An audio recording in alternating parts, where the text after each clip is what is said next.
entreprises face à la crise du Covid. La reprise n'est pas pour tout de suite et les experts redoutent des milliers de défaillances d'entreprises. On en parle avec vous, Olivier Castellacci. Vous êtes avocat associé au cabinet d'affaires NMCG Avocat. Donc, les défaillances à venir, ça va être vraiment cet effet retard de la crise du Covid. Bonjour Florence, complètement. Il faut savoir qu'en 2020, et à la différence de ce qui se passait antérieurement, la crise économique n'a pas engendré une augmentation des défaillances d'entreprises, du fait que les entreprises étaient sous perfusion économique avec les différentes aides de l'État.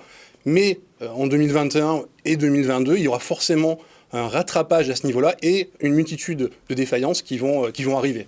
Et là, vous, les avocats, vous travaillez avec les entreprises à prévenir ces défaillances. Alors, quels sont les outils que vous avez à votre disposition? Il y a le plan de continuation, il y a le plan de sauvegarde? Alors, il y a la prévention et l'accompagnement. La prévention, c'est en amont, avant que les difficultés apparaissent.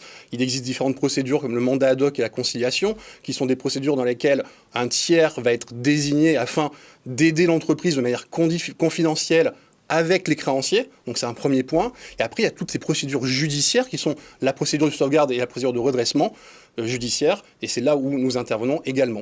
Alors comment vous intervenez? Pour quelles entreprises, par exemple? Dans quelles situations sont-elles quand on arrive à mettre en place ce genre de plan? Alors, pour qu'une entreprise soit placée en redressement judiciaire, il faut qu'elle soit en état de cessation des paiements, c'est-à-dire qu'elle ne puisse pas faire face à son passif exigible avec son actif disponible, donc pas pouvoir faire face à ses dettes avec sa trésorerie. Donc nous, on intervient à ce moment-là, et le droit français permet différentes mesures aux entreprises afin de pouvoir passer cette étape. Et le fait que les entreprises aient été aidées, est-ce que ça change pas un petit peu la donne? Par exemple, est-ce que les PGE, ça ne crée pas de la trésorerie fictive, ou est-ce que toutes ces aides n'ont pas incité peut-être les entreprises à faire les restructurations qui auraient été nécessaires? Complètement d'accord, vous avez tout à fait raison. En effet, le PGE est venu artificiellement maintenir une certaine trésorerie dans les entreprises, mais cette trésorerie, ce PGE va devoir être remboursé, donc le passif est aggravé, les remboursements vont devoir être effectués, c'est à ce moment-là où il va falloir les accompagner.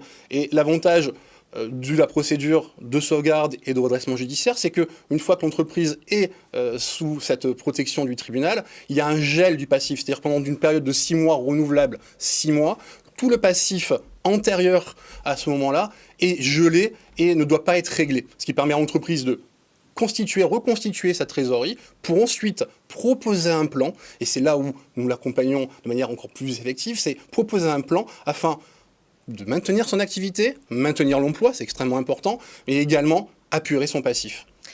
Comment c'est vécu par les entreprises? Pas toujours très bien, quand elles se retrouvent dans de telles situations avec ces mesures de protection. Finalement, c'est peut-être souvent vécu comme un échec?